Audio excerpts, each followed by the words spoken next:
Yo, what's up guys, welcome back to another video, and this is a reaction to a video that, to be honest, I never thought I'd react to. I just saw it here and I thought, you know what, let's just check this out. And it is teaching in the US versus the rest of the world, which is a weird one because the rest of the world, some countries will be like good for education, good for teaching, some will be pretty bad. So it's a hard one to really judge because the rest of the world is literally every other country, so it's going to be, yeah, it's hard to really compare because obviously the US will be better than a lot of countries and I feel like worse than some countries as well. But is this focusing more on the teachers or just teaching in general, schools? Because the US, I mean, isn't it like, is NA education sort of memed? Maybe for like geography things. But in terms of like general like sort of knowledge in terms of, I guess, like maths and stuff, I feel like it's probably one of the better countries. I mean, the US definitely has some of the better schools.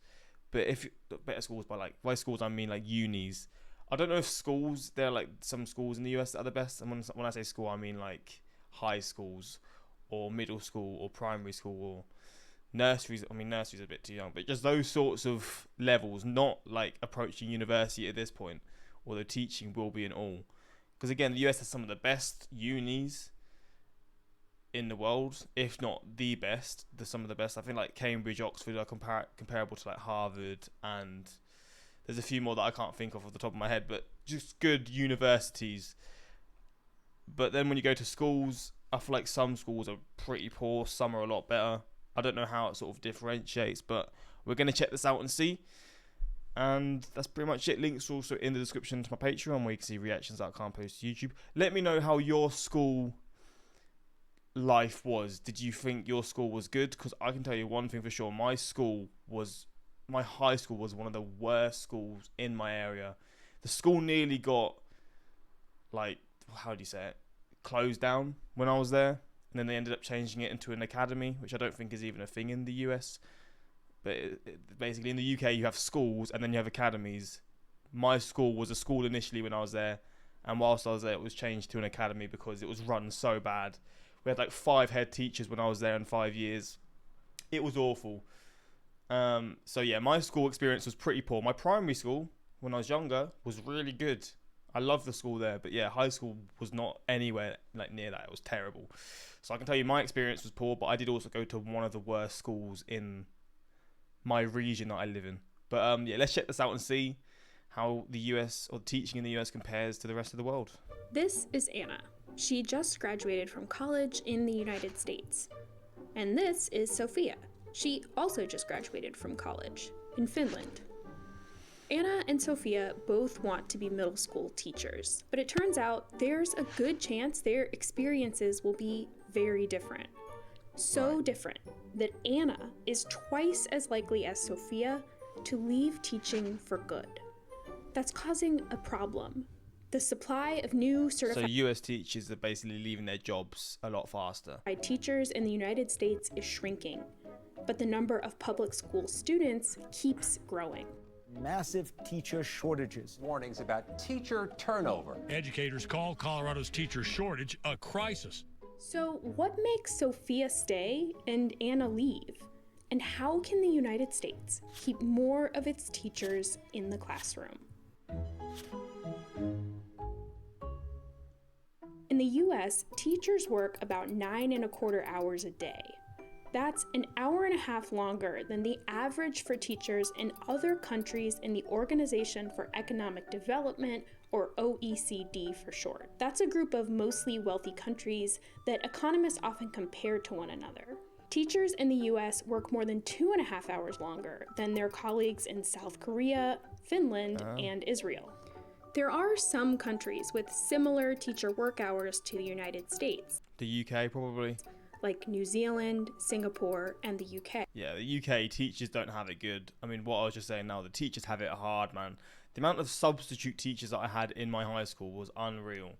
I'd say more cases than not, I'd have a substitute teacher teaching one of my lessons than a teacher who was specifically made to teach geography or maths or whatever. It was awful. Okay. Teachers in Japan, for example, work nearly 2 hours more per day than teachers in the US. Brutal. But in all of these countries, teaching hours are much lower. Of the 9.25 hours that American teachers work every day, they spend about 5.5 of those hours actually teaching. Okay. That's more than the OECD average, and significantly more than teachers in New Zealand, the UK, South Korea, Japan, and Singapore. Teachers in these countries get more time for planning, grading, and collaborating with each other. So, do all those extra teaching hours translate to better results? Students in the US score slightly above the OECD average on the PISA exam, which tests 15-year-olds all over the world in reading, science, and math. But they score lower than students in countries like Finland, South Korea, Japan, and Singapore, where teaching hours are much lower. If we look inside Anna and Sophia's classrooms in the US and Finland, we'd see Anna teaching an hour and a half more per day than Sophia. Anna also spends more time planning lessons, grading student work, and leading extracurricular activities. So, okay, we are just focusing fully on the teachers, which it does sort of say that in the title. US teachers don't have it easy, that's for sure. And I'm assuming with all of this, the classes that they have to teach are even bigger. Like, I would assume like groups of 30 students per one teacher. In my school, I'd say it's around 20 to 25 students per one teacher, which seems normal to me, but I don't know if that's actually good or bad. But those extra hours aren't necessarily reflected in Anna's paycheck. Okay. If you compare Sophia to other people in Finland with college degrees, she makes about 98 cents for every dollar that they make. That's on par with the pay ratio between teachers and college graduates in similar countries. But Anna and other American middle school teachers only make about See, there's all these things about UK teachers having poor pay. And I think in contrast, all of these people don't have great pay. But what? With all of these conditions, this is the outcome. They get this. What the hell? That is unreal. 65 cents for every dollar that their college-educated peers make. Still, as politicians in the US never tire of pointing out, we spend more per student than almost any country, I think. Than nearly every other country in the developed world. But that Spending per pupil. figure varies a lot. So there's Korea there, which is $11,688. The UK is here. Okay. Norway spend a lot. Damn.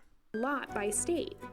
New York spends twice as much as California on each student. Oh my Mississippi days. spends less than half as much as Alaska. And American schools generally spend a lot more on security and other non-instructional costs than schools in other countries. Plus, if you look at the share of its national wealth, or GDP, that each country spends on education, you can see there are plenty of countries spending a bigger share than the US. There's one other difference between Anna and Sophia. When they're asked whether people in their country value teachers, 2 out of 3 Finnish teachers say yes, but just 1 in 3 American teachers agree. There are a lot of reasons why teachers like Anna leave the classroom, but if the US wants to keep more of them around, we might want to take a few pages from Finland's book. Damn, Finland's doing it right. I mean, yeah, again, like I said, the UK definitely isn't the country to base this off. I mean, it hasn't been based off, but I know the UK's got its own problems with this sort of stuff. Obviously, teaching in every country, I feel like it's just one of those things that you're going to struggle to find work consistently unless, in Finland's case, they really do take care of the teachers.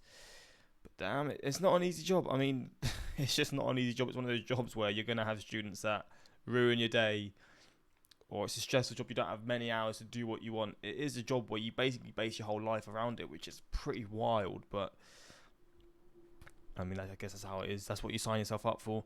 I remember hearing someone say there's not a shortage of teachers. There's a shortage of master level professionals willing to be paid $35,000.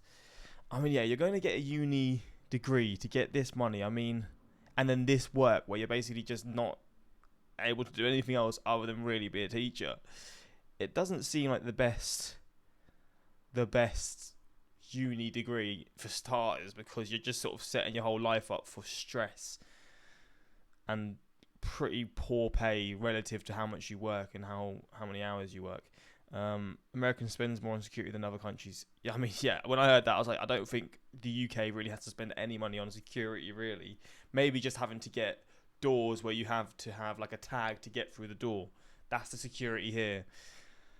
So it stops strange people from being able to get into your schools, or building fences around the school so people can't get into your school just like sort of walking in, you know. That's the security you have to spend on here. I remember in my school we had one police officer. There was one police officer. There was obviously like pastoral carers. What are they called? Just basically people you could talk to if you got issues. But there was one police officer, and I think she was mainly just there to sort of just, I don't really know. I never really saw her. She just sometimes do like presentations in front of like in the assembly halls where she would just talk about stuff before we'd go for our summer holidays about keeping safe and all this sort of stuff. But yeah, that was it for the security. And then the door stuff that I mentioned, I feel like you had to have a tag to get in to the main entrance. The worst teachers stay while the fun teachers only stay a year or two. Facts. Which is fair. I mean, I can't really blame them. The worst teachers will probably be the worst because they're sick and tired of their job, but they don't want to stop getting paid. It's just like they've worked their whole life for this job. But there we go. Teaching in the US versus the rest of the world. I mean, yeah, I don't know how. If you're a teacher, maybe you can let me know how it is from around the world or in the US. But I assume most of you aren't teachers. You were once upon a time in schools. Just let me know how your school experience was. Did you have a good school? Did you go to a bad school and all this sort of stuff? And that's pretty much it. Until next time, peace.